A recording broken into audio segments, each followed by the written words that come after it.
Bienvenidos a todos a un nuevo vivo de la RWS South America. Bienvenidos a todos en Sudamérica. Hoy tenemos una invitada muy especial. Para quienes no me conocen, mi nombre es Alem Puyol y formo parte del equipo de la RWS South America junto a Arancha Álamo, Nico David y a los 5 organizadores que forman parte de nuestro calendario para el circuito regional que se va a estar realizando en 2021. En este momento se está conectando Chelsey y ya vamos a darle OK. Vamos a hacer Así que vamos a hacer una pequeña introducción ahora cuando entre Chelsea y vamos a hacer todo el vivo en inglés, ¿tá? Esto va a ser una cosa que va a suceder en estos vivos que estamos haciendo. A ver si se puede conectar. A ver. Tuvo grandes problemas tecnológicos. Se le murió el teléfono ayer en un entrenamiento y está tratando de hacerlo desde un iPad. Así que vamos a ver si tenemos suerte.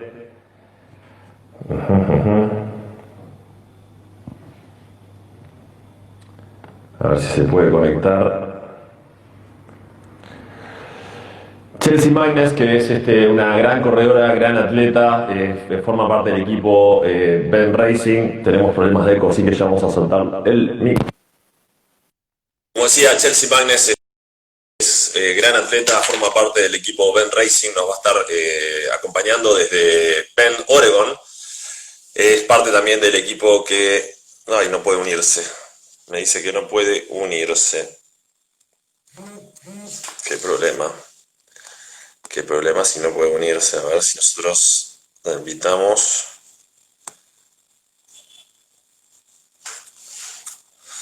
A ver si tenemos suerte. Estas cosas que pasan a veces con la tecnología, se le murió el teléfono celular y estamos esperando. A ver ahora. Hi Chelsea, how are you? Good, how are you? Can you hear me okay? Yeah, I hear you perfectly. I'm just gonna do a brief introduction in Spanish and then we jump to the questions if that's okay with you. Yep. Chelsey Magness nos acompaña desde Bend, Oregon, como decíamos, una gran atleta que además es parte de un documental que se acaba de lanzar recientemente que se llama With Spirit, que cuenta una historia muy interesante de cómo transformar un poco las cosas que nos suceden a veces en la vida y llevarlas a cabo al deporte para completar una Patagonia Expedition Race. Así que vamos a estar, ahora sí la entrevista va a ser en inglés, estamos muy contentos de estar con Chelsea. Chelsea, after this brief introduction in Spanish, I was just talking about a little bit about you. Most people know you, but for those who don't know you, you are an experienced athlete, an adventure racer, and so we are doing these interviews in the month of the women. We had already Heidi Müller from South Africa.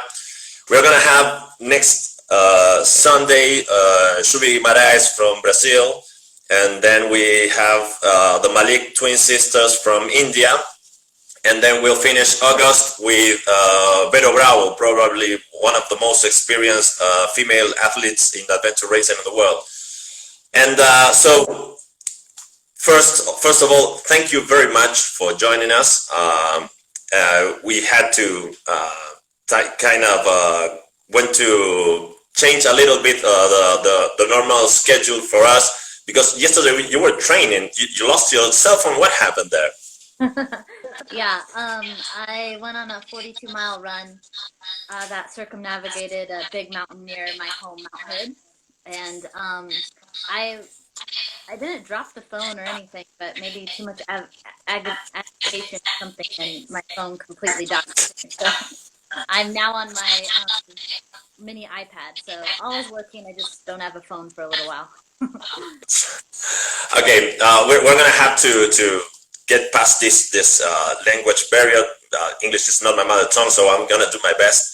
And so the first classic question is, of course, how did you approach sport? How did you become an adventure racer for the first time? How did you get involved in organizing adventure races? And when did it all start? We know you come from yoga. You used to be called yoga slackers at first. Now it's band racing. How did it all worked out?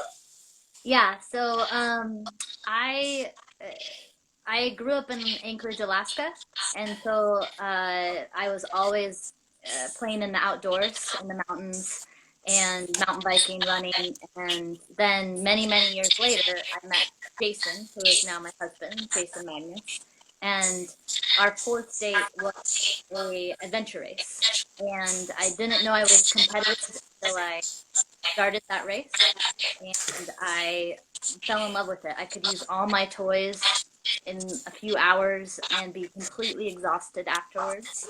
And we won that race, and here we are, about 10, 12 years later, and loving it still. And yeah, now race direction and to get more and more people into the sport. We started both as yoga instructors, and that's kind of where doing yoga on the slack line, and that's where the Yoga Slackers name came from. And we still really are Yoga Slackers and hold that name dear to us. But when we moved to Bend, it just made more sense to kind of create a differing name and made up Bend Racing. And since we were putting on races, we just decided to also name our team Bend Racing to make it easier for people to remember us. And what was it? When was that first race? 12 years ago it was? That first race was in 2008. So yeah, 12 years ago. And after that, now Jason is your partner, is your husband, Yeah. and there's got to be kind of a challenge of being always in a race, and one of your team members is actually your husband. It's the one you share your life with. But do you think that is an advantage, or is it more a challenge? Did you ever make this kind of bets like I don't know, whoever gets tired first has to do the dishes for a week or something like that? I love it, but it's also all I really know. I have done a couple smaller races without Jason, but I really love it. I really enjoy it, and I know he does too. We talk about it all the time. Um, and I think it creates a deeper connection with us. We go through lots of challenges out there, and we learn lots of different parts of each other and ourselves. And we make that journey together, and we see the highs and lows together in a race. And I think it makes our relationship stronger. I personally love it, and I couldn't think of any other person to spend my life with and do this amazing sport with. Yes, it's probably something that most athletes dream of, having someone to share your life, because it usually you usually have to explain to your partner that you're leaving the house for a week, and you're being in the mountains and everything. You usually get this feeling that everybody thinks you're crazy, But in this case, you have all the support right in your family. Now, about this support. There's a documentary that was released a few months ago. Very moving, very touching. And for those joining us now, and if you haven't seen it yet, this is kind of a spoilers alert first, and it's very moving, and it talks a lot about how you take the experiences in your life and how you managed to transform that into adventure racing, and the way back from experiences in adventure racing. And it all started in 2011 when you first decided to go to this Patagonia expedition race, and you had two major events around that race. One very sad news that you had 2 weeks before the race, and then one amazing moment right at the award ceremony. From there till 2018, the whole process of Patagonia expedition races is very, very interesting. If you could tell us a little bit more about those two moments and how they evolved around the years, throughout the years, and how you really got motivated with all the stories with your kids and with your husband, and then we'll get to 2018 and with a big finish. Yeah. Um, so the Patagonia expedition race is, yeah, it's a very, very soul race for both Jason and I. The experience that you're talking about 2 weeks before our first race, I found out that I was pregnant and was having a miscarriage. So I was 5 months pregnant and I was having a miscarriage when I found all that out. 5 months? Yes, 5 months. 5 months pregnant. Yeah, it was my very first pregnancy. Didn't know what was going on. I just thought I had an ulcer, and I had an IUD, and so I just never thought that I was pregnant.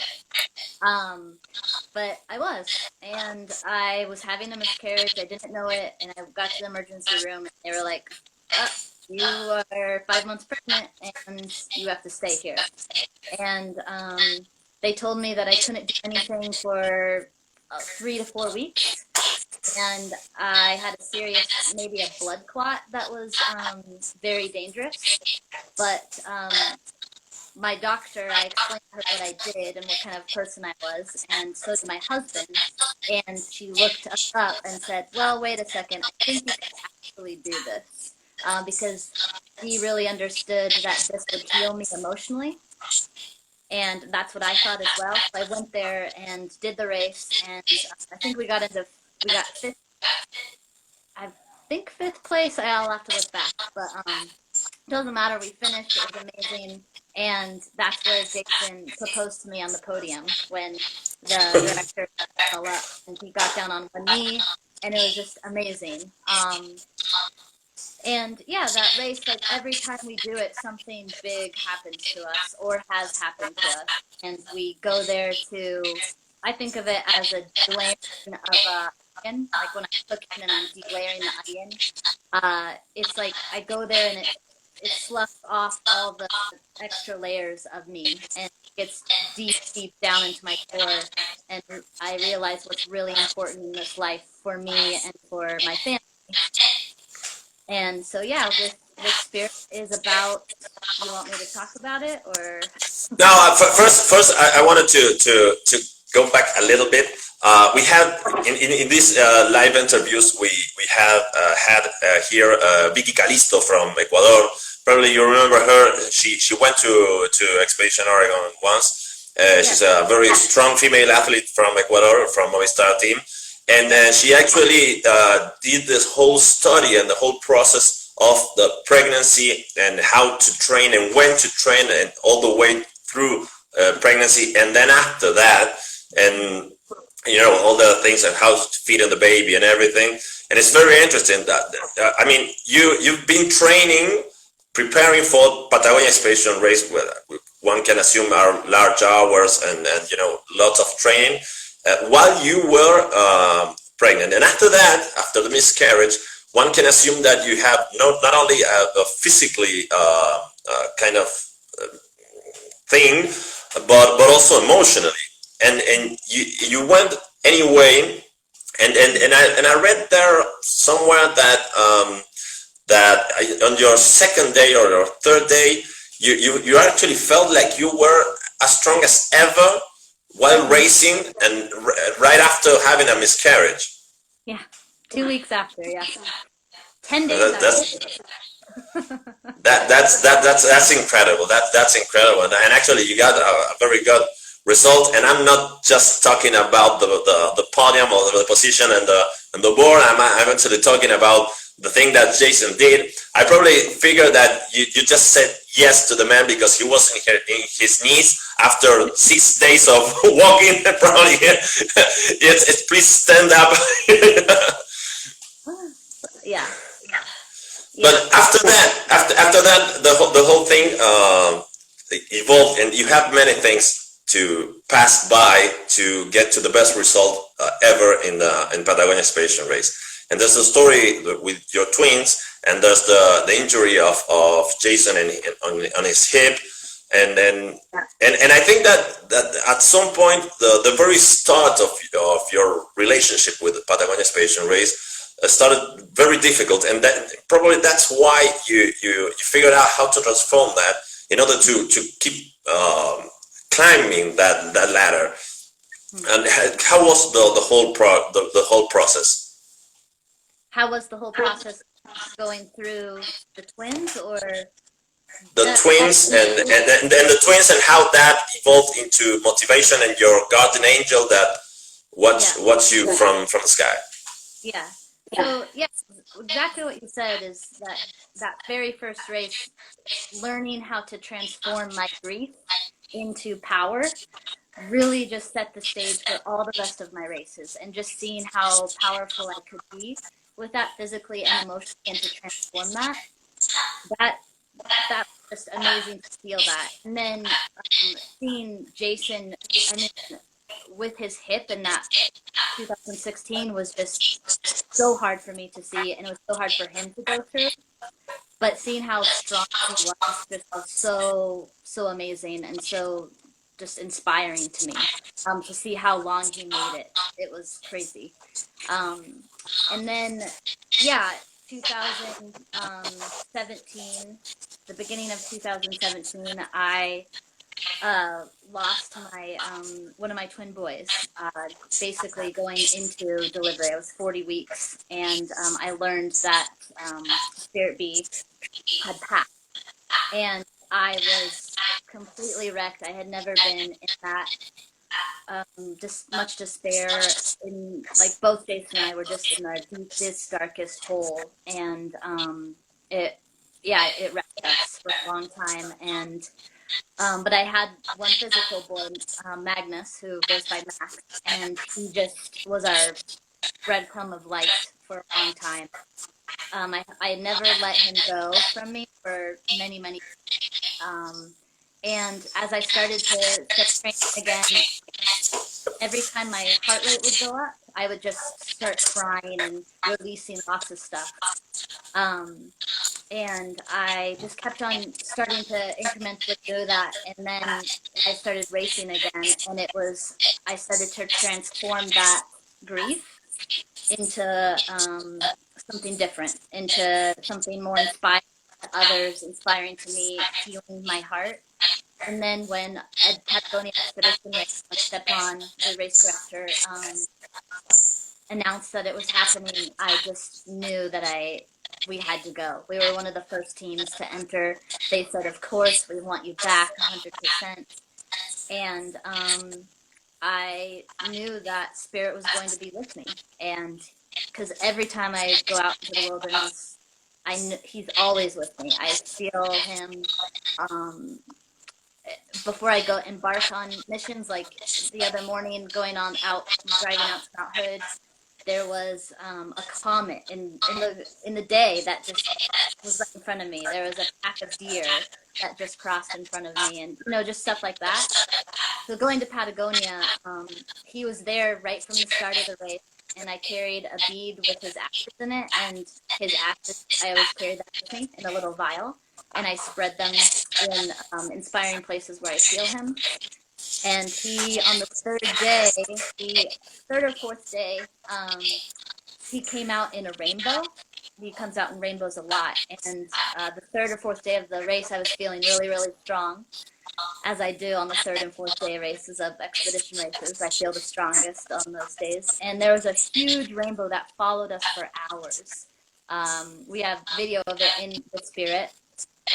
And he told me, Mama, this is it. You're pregnant, and he's a wild one, and revel in him. And he said that the whole way, and I told Jason, and he was just like, "There's no way." And I said, "Yeah, I'm pregnant," and I knew it. And so You just knew by this message you received. yeah, Spirit B, he sends me lots of messages, and especially when I'm out in the woods, because day to day stuff with my sons here, it gets crazy and the chatter. But I meditate every morning and I talk to him and I talk to him out in the wilderness, and so yeah, he's always so loud when I'm racing. He makes me stronger. Now that you spoiled the very ending of the documentary, I have to tell you that I was asked to be the referee in Expedition Oregon, and I had to change a flight because I had a flight to Japan passing by the States, so I had to change my flight to get to Expedition Oregon, and I was waiting for an answer from Jason. Mm-hmm. And I remember that I had a very I had like 10 days to make the final decision and change the flight, so I needed to know the dates and everything and how to get there, and Jason didn't reply, and today I read the email. Just hold on a little, we are on our way back from the hospital, we just had a baby. And that's roughly 8 months and a half after the ending of Patagonia. So you were pregnant while you were racing, just a couple of weeks pregnant, while you were racing in Patagonia, and you just found out there with by your guardian angel, and you just told Jason. Yeah. That's an amazing story. For people who didn't see the documentary, is very it's very good. I actually know Lars. I met him 2 or 3 times. He's an amazing guy. Lots of fun. I actually had this joke after seeing the documentary, because at once in Ecuador I had to warn him of a possible penalty because he was naked in a TA. and and he was flashing everybody. So this is not allowed. And after that, I told him that I saw the documentary. He told me, well, there I was naked.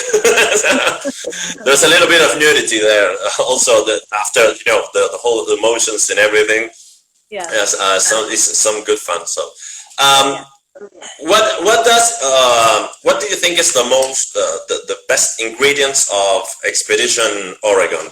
What can people expect? What is the most added value you have as a team when you are doing Expedition Oregon? Well, Oregon itself is an amazing, amazing landscape. I mean, you can find anything here. Amazing whitewater, amazing rock climbing, big canyons, hard navigation. The topography is just unreal. You can go from desert to rainforest in a matter of hours. So you can expect so much from that. And us as race directors, well, we have more experience as racers. We've raced around the world. Jason for the last 20 years. The rest of our team, me and Daniel, for about 12 to 15 years. And then the rest for, I don't know, Lars, I don't know how many years now, but well, Lars, he comes here to race actually, but the Oregon team, me, Jason, and Daniel, we all have many, many years of experience racing around the world, and we know what we like in races, and we know what we don't like. And so we try to just put all of those ingredients into one epic race. So everything from the start to the finish, we like to be a complete thought and a complete package. So thinking about the food at the end, racers love to just come back and get handed a big hot burrito and either sparkling water or a beer, right? And so we just try to think everything about like the prizes that we give. Really try to think about all the volunteers. We just really try to think about everybody that goes into it and everything from the amazing using the terrain the best way that we can. So not just putting in 100-mile mountain bike for the hell of it, but making it interesting and, getting off our bikes halfway through to do an orienteer course. And we just really try to think about the flow, if that makes sense, of the race so that the racers aren't on their feet too long, not going down a dirt road just because the hell of it to macerate their feet. But to make it fun and challenging for everybody. That's what we really try to do. Yeah, we know here in Uruguay, I have actually Nico David is part of Chip's Adventure team, and he's part of the ARWS South America, and he always say that he wants to go to the States to race in the Expedition Oregon because one of his former teammates is actually there. I believe he's in Chicago or somewhere nearby. And they're always saying that they're going to be there. Actually, one team from Uruguay went there, and there are many teams from South America that go.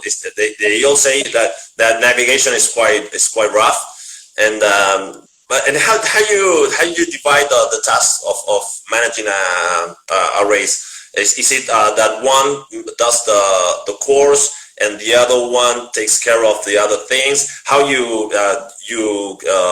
have volunteers? Where do you get those volunteers? How does it work? Well, we've been in this industry racing, teaching acrobatics, slacklining. We have lots of different communities to pull from, and we've been in those worlds for many, many years. So that's kind of where we get our volunteers from, is we just do a big reach out to all of the different friends and communities. And then on the course, Jason is the man behind the stuff. He dreams of it in his sleep, and then we go and explore it together. He just has this amazing knack for creating an amazing course. And then myself and Daniel usually go out and vet it, and we tell him whether it's too hard or too easy. I'm usually the one to say, "Oh, that's too easy," but then we do it in one go, and I'm like, "Oh, actually, that's pretty good." And so we all try to go off of each other and really give each other the support as well as the feedback, and really try to think about all the races that are coming and try to give them the good amazing course. And then sponsors and stuff and media, I'm usually behind that.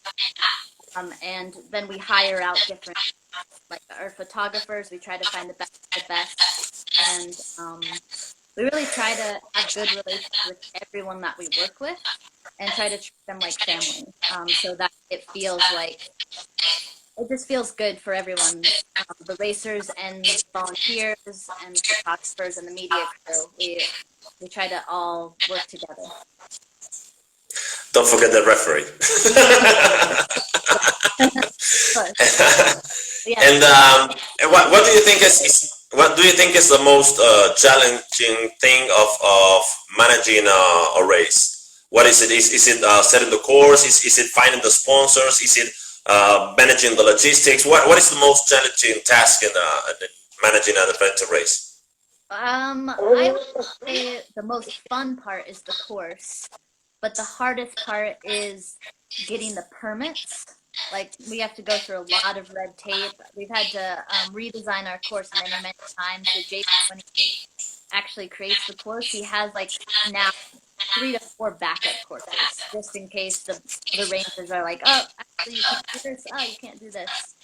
And then it's logistics. So finding a really good logistics team, people who like to drive big trucks around and manage people and get the gear to the right places, that is always our biggest worry. And that's what we try to work the hardest at, because we've been to races where gear doesn't show up, and that just sucks. So we really try to just make sure that when the teams roll in, their gear's out, they know exactly where to put it when they're done, and the TA is just a nice, big, good TA for people to. Because, people just come in and races come in and they're so tired, and the volunteers are tired too. So we just try to make it a nice, and timely place for everybody. Okay, and I believe how many years that it's been going on Expedition Oregon? This will be our third year. Well, 2020 was supposed to be our third year.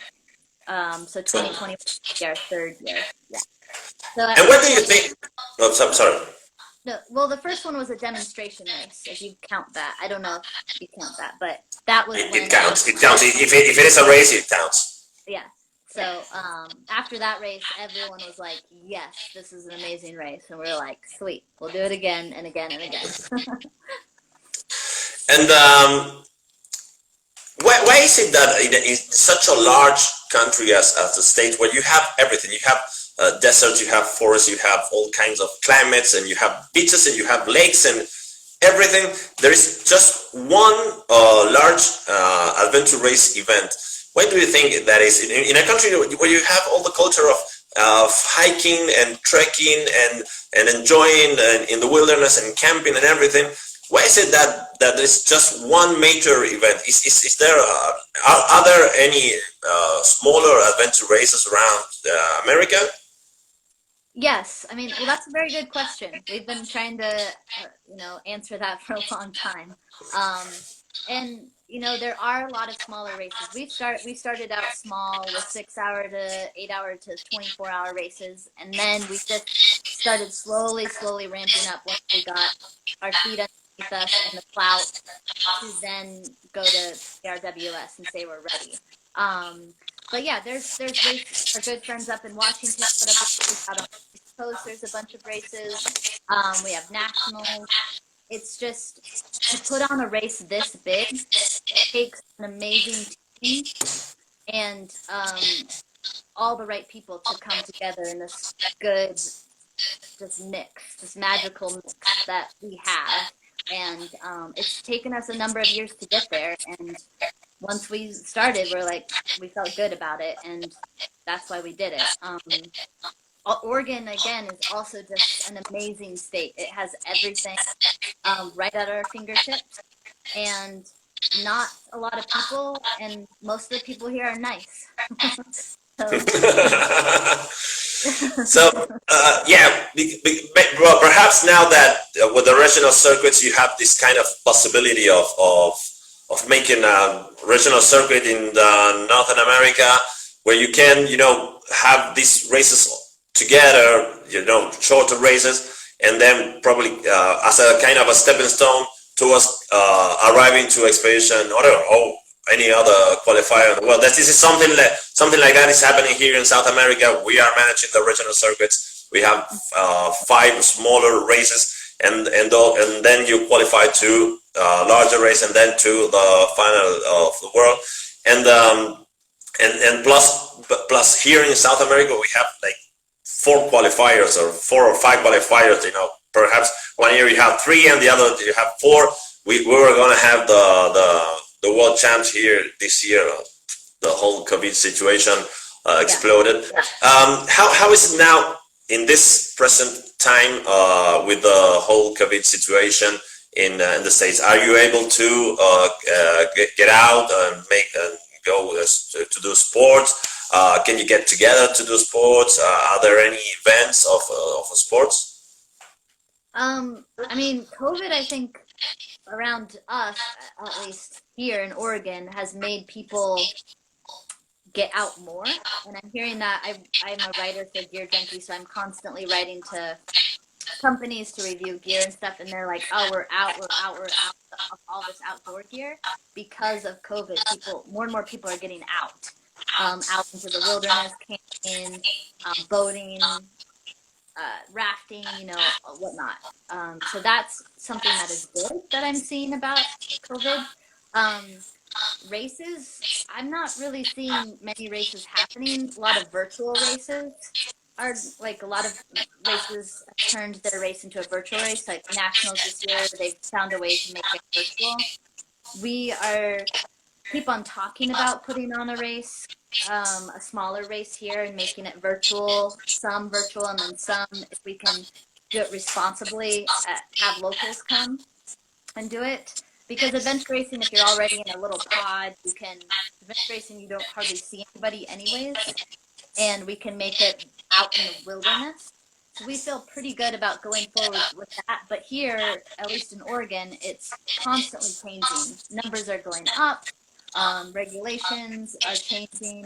And so we're just trying to personally be responsible about it and make people feel safe about it. I can't really talk for many other states. Honestly, I haven't been really following it in like the states surrounding us. I just know that for us personally and for in Oregon, we're just trying to be responsible, be safe, and we get out a lot with our team. We're actually in a pod with Dan, who happens to be our neighbor too. So we've joined up in his family and created a family pod.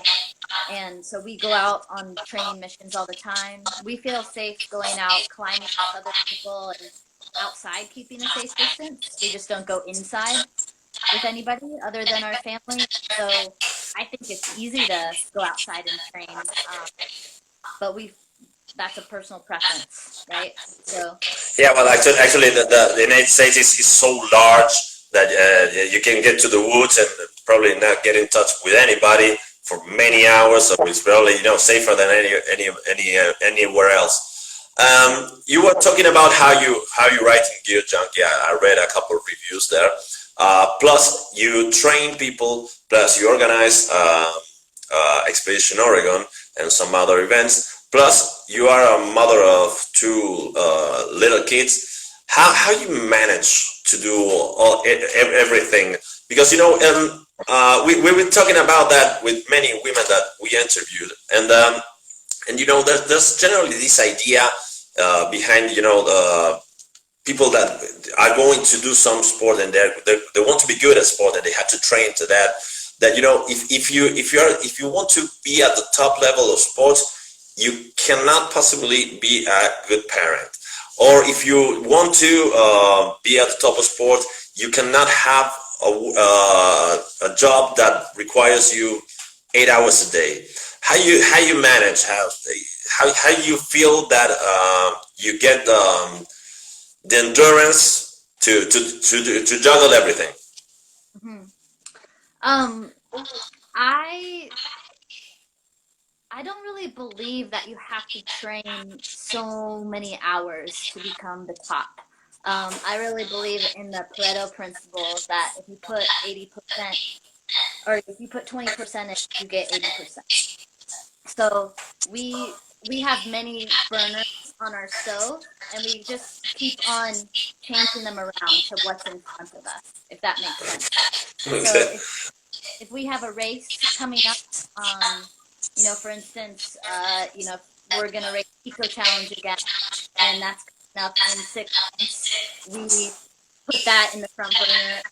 We focus on that of all of the disciplines that we personally are weak at or that we need to get better at, and we just start training that very focused. And that is sometimes it's only an hour a day, but it's high intensity and it's skill focused. Then once a week or twice a week, we just go on bigger missions where it's an 8-hour ride or a big running mission like I just did. And Jason and I, if we get grandparent support, we go together. But if we can't, then we just make time for each other and support each other to go out on those big missions. And same thing with work. We're very lucky in that our work is, self-employed. Right now it's hard because we can't really put on races right now, or we're trying to, all the COVID stuff is making it harder, but we can still write. And so we give each other space to write. Or right now he's getting a ton of views for Eco Challenge. So I'm mostly on the kids and giving him a lot of time. We just kind of support each other in that. And then if either of us wants to go out on a training mission, we make it happen. But in general, I don't feel that to be at the top of adventure racing, at least, I don't feel like you have to train 30, 40 hours a week. I think if you have a good base, it's most like 95%. And then all the rest is high intensity, knowing how to suffer, and knowing that you can get through it, and conditioning your feet, conditioning your legs a couple times a week. If you have a race that has a lot of paddling coming up, then you focus on that more. But I don't think that you have to quit your day job or not have kids to be an adventure racer. Yeah, well, actually, when you see the major athletes in the world, they all have families. We actually Nathan Favai doesn't have Instagram or so we did a chat room through Zoom with Nathan, and he said mostly something like that. You know that he trains probably 1 hour a day, and he's very constant on training just 1 hour a day, and he juggles all the activities because in a week you have so many hours. So this concept that some people have that if you are in adventure racing, you have to leave stuff behind. Of course, you have the help of families sometimes, or probably a nanny or whatever. Now that you mentioned the Echo, you weren't part of the team at the Echo. Well, how did you come to that decision? Oh, because Revel was born 3 weeks before Eco Challenge started. All right. Yeah, so Yeah. I had about a 2.5-week-old to 3-week-old when Jason left for a month. Yeah. That's hard. But luckily, for a woman on our team, Mel Coombs, we kind of timed our pregnancies correctly in that she had a 7-month-old going into Eco Challenge, but she felt good and ready. But there was no way I could go. Okay, and how you manage the plans you have in sports? How you pick the races you want to go, or how you prepare? Is it something that you plan? You know, just the two of us are going to this race, and sometimes just Jason and you just do some trail running and that you want to get. How is it that when you start the year you have all the plans and you have to manage that, or do you work things out together? How does it work? Well, we always first on our list is always to go together, so that's our main thing because Jason and I love to race together. So we first ask my parents, who are kind of our adventure traveling parents, grandparents, and we tell them, okay, we have this race, this race, this race that we want to go to. Which of them do you want to go and hang out for a week with the kids? And so we work that out. And then we also reach out to the acrobatic community because we teach acrobatics. And we say, hey, we have an option of coming here, here, here. Which one of you guys want us the most? And then we work out. So for example, we were going to go to Portugal, or Paraguay, right? That's where the Worlds was? Paraguay, yeah. Paraguay. My parents didn't want to go to Paraguay, so that was out. So we're like, okay, we'll send another team there. And then we're like, well, Portugal. And my parents were like, yes, Portugal. And the Italian acrobat community was like, yes, come to Italy. So that we were like, okay, we've got 2 goes to go to Europe. Jason and I will take a team to Europe, and then our other team will go to Paraguay. That's kind of how that works out. So that's what was going to happen before COVID happened. So Okay. how we work it out. So, and then when I was pregnant, I, of course, didn't go to the big races. So I get first choice on races over Jason for the next 2 years. that's a good question. And how do you think that we could invite more people to the sport that we love so much? What is the next step? How it's a lack of TV shows like The Echo? How can we get more? Is it a lack of sponsorship? How could we get more people to the sport that we love so much, and especially women? That we must have at least one in our team, and we are hoping that someday we will have teams of all girls, like it happens in Ecuador, and they will beat the guys and everything. And how do you think? What's the best approach for people to get involved in adventure racing, and especially women? Yeah. I think, Eco Challenge is an amazing start. I hope that it really pushes us off again, and brings adventure racing up. That's my hope for it. And we're getting a lot of excitement here in the States. We're getting a ton of interviews, and so I'm just really hoping that that just keeps escalating, and inspires everybody. And putting on Expedition Race, we try to reach out to people, through Gear Junkie, all of the brands and all of the people we know. We try to put it in their faces so many times. And in the States, we have what we call Tough Mudders, and like Spartan races, so like little obstacle course races. And so, a lot of adventure racers kind of poo-poo on those, or like, whatever. But we actually really love those because they get people out there. And like, that's just kind of the gateway drug, we call them, is like the people who are like, do them and then want more. We're like, okay, then now come to our race and then, we kick their ass usually, and they're like, oh, this is awesome. And then for women, that's one of my main passions is like getting more and more women into the sport. And yes, I want to know that answer. I try to constantly ask women to go out with me, or ask what big missions they want to do, and then I try to foster that and help them. At our training camps, I'm always trying to get more and more women into it, and try to foster that excitement for them. Whenever I'm going to mountain bike races or running races, I'm constantly just talking about adventure racing and how amazing women are in the sport because of their endurance and their mental power.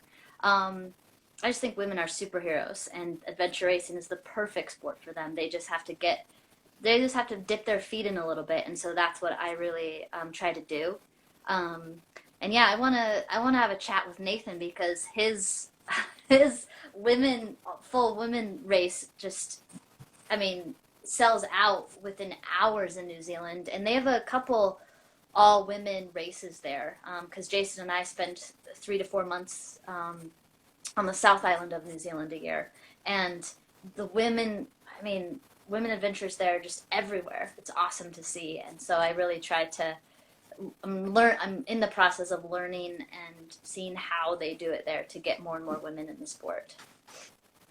Yeah, probably that's why the example is so important. The thing that you do, the documentary you have, and all, even us, doing these interviews in this month with such important women from the sport. We have Heidi, the juggling Expedition Africa, and now also as a director from events from the World Series.